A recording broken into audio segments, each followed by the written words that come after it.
So I just played through this game on DSiWare called Abyss, and it was only $2, or 200 points, and it was really good. So good. Wow, that was good. Really good. And it was just so good. Okay, so I saw it on the 3DS eShop. I clicked on it, and I watched the video, and I heard this awesome song, and it's all this underwater stuff, and I was like, this looks really cool!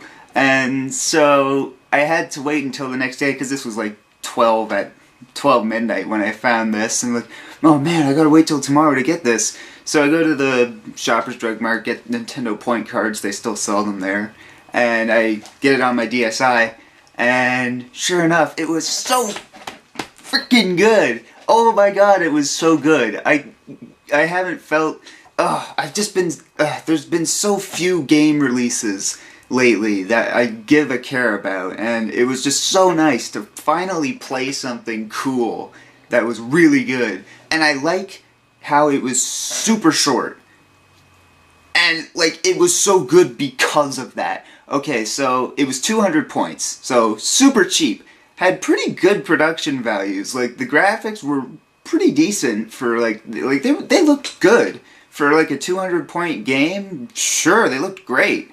The music was unbelievable. Really good music. Oh my god, such good music.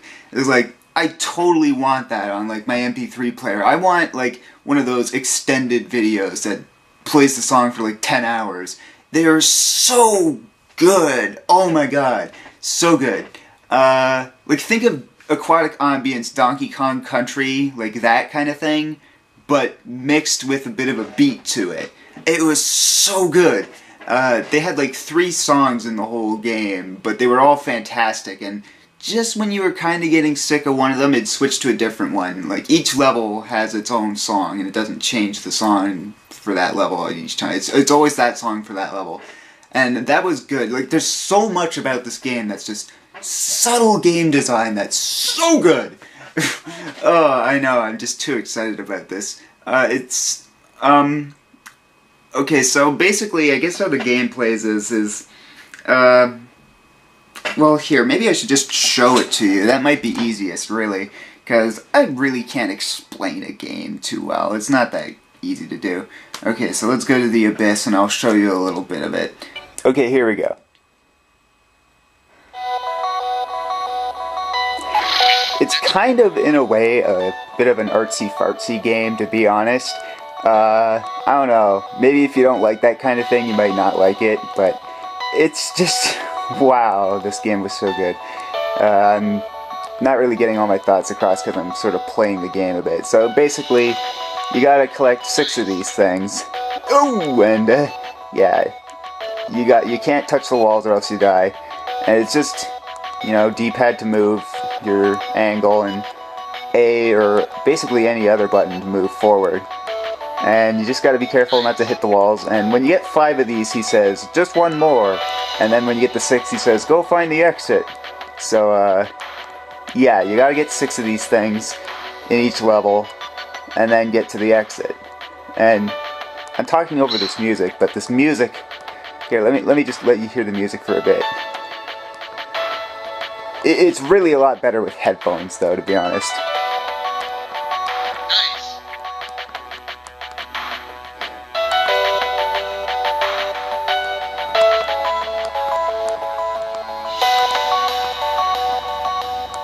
And then eventually it gets all kind of funky, like I think right here.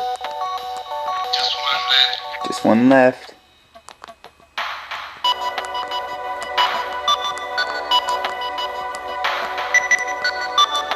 Bridge.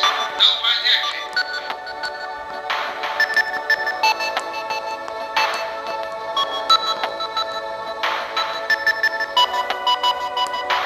Bro. Mission complete. Okay, so that's the game. And there's 12 levels. I know it sounds short, but you know, whatever. You pay $2 for it, you get 12 really good levels. Here, let me just put in my top name. I'll just, it's number 2 spot, so I'll put BHC. Okay. So So what's so fantastic about this game's design is that it's just... subtlety is the absolute key word to this game. It's like what makes it interesting and also challenging is that it is constantly screwing around with how much freedom you have to move around. Like in the first level, you know, you get a fair bit of room to move around, but you know, if you go too fast, you're gonna get killed. And then in the second, it's kind of the same. But then you get into a few levels that are like really tight corridors, and you can't flip and move at all, and you just gotta be super careful. And then, like, there was one really hard level like that where it's just really narrow corridors, and it was just, so it wasn't, like, frustrating or anything. That's the other thing about this game, is it's not frustrating at all. Like, anytime you die, you're just like, ah, darn. It's just perfect placement for these things. But then, after that really hard level, there was, like, a much easier one where you had quite a fair bit of room to move around, and like, oh, okay, this is a lot easier. And then the next level, it changes it. So normally, like you saw in the level, there's all these like curved angles all over the walls, but then it changes it so it's just square like corners, and that gives you a bit of extra room, and because of that you have like no idea how to control the guy. Like, should I go fast or should I still be careful? But it's harder to tell where exactly you're going to go because they don't have... Because normally you can just go along the edge and you'll often figure out where you need to go if you just go along the edge, or, you know, pick the path with the smallest corridors. But later on it's just a bit more linear, and there's these cornered edges, there's no curves, and it's so confusing at first.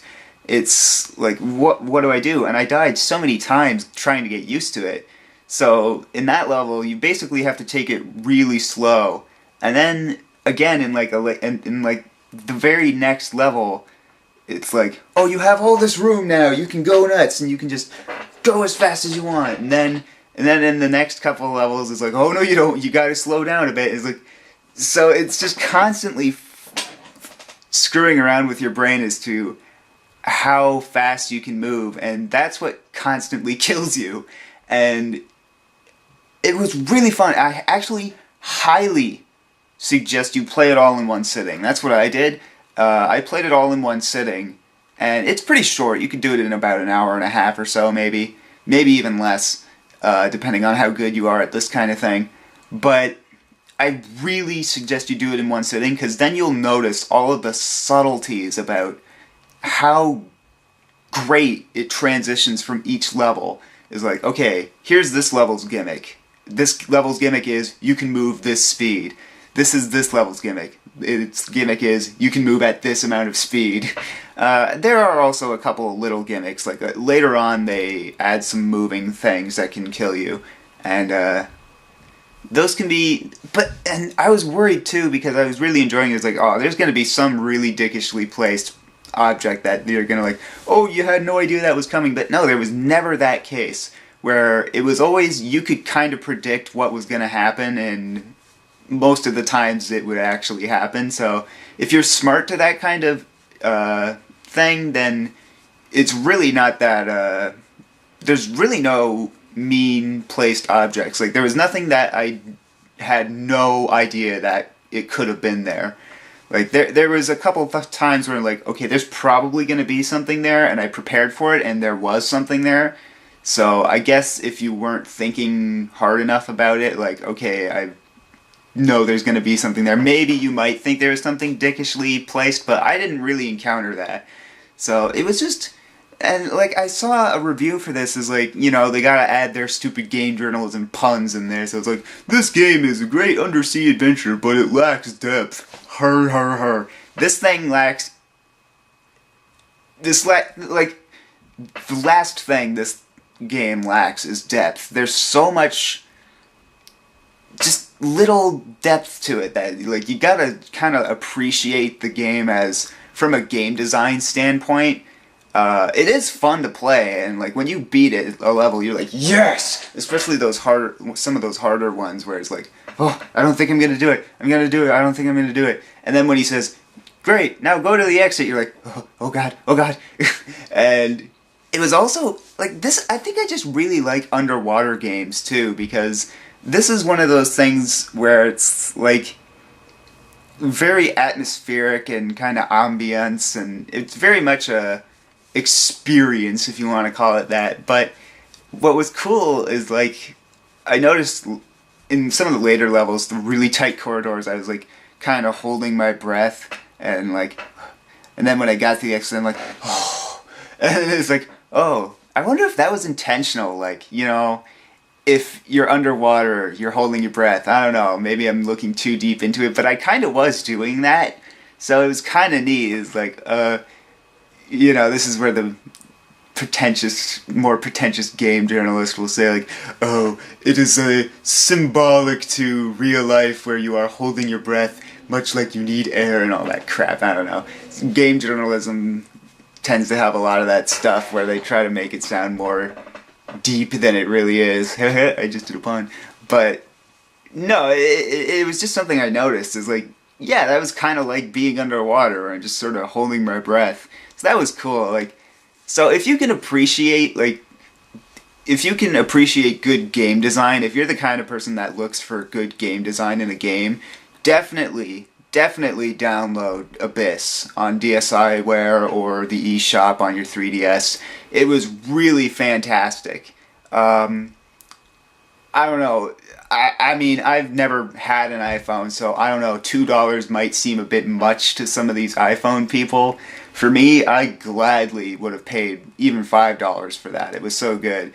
Well, I don't know about that, actually. $5 would have been overpriced, but I would have paid for it. The way they have it right now at $2 is just perfect. It stinks. No, it's just perfect. Great game. I really recommend everyone who has it go download it on your 3DS or DSi, and make sure to rate it on the 3DS shop as well, because that's important. That's important to a game's success on the 3DS shop, I think, is those ratings. So, and I just honestly really want to see a sequel, and that game would look so gorgeous in 3D. I swear to God, it would look so good in 3D. Just that opening shot of the eye, like, looking, would have been so cool in 3D, but that was just a great game. So if you have some money, do it. You won't regret it, unless you're the kind of guy that's like, oh, this game's super short, I thought it sucked. No, if you like good game design, then you will appreciate the subtle perfection of this game in terms of its difficulty curve. So, I guess that's it, and see you later.